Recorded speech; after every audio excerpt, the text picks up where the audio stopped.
Кәмелетке толмаған балалардың құқығын қорғау атқарушы органдардың міндеті. Ол үшін арнайы комиссиялар құрылған. Мамандардың сөзінше, жасөспірімдер қылмысын азайтуға ерекше назар аударылуда.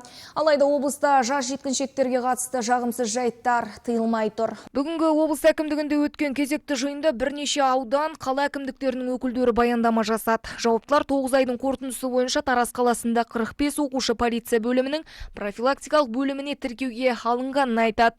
Ал Жуалы ауданындағы жасөспірімдер жүргізуші куәлігінсіз көлік айдаған, ұрлық жасау қылмысы бойынша бірнеше деректер тіркелген. Өзіне өзі қол жұмсау мәселесі бойынша 24 жылғы 9 айдың қорытындысы бойынша суицидтің 9 дерегі тіркелді. Бұл жерде былтырмен салыстырғанда өсім бар. Осы 9 деректің ішінде 3 дерегі өліммен аяқталды.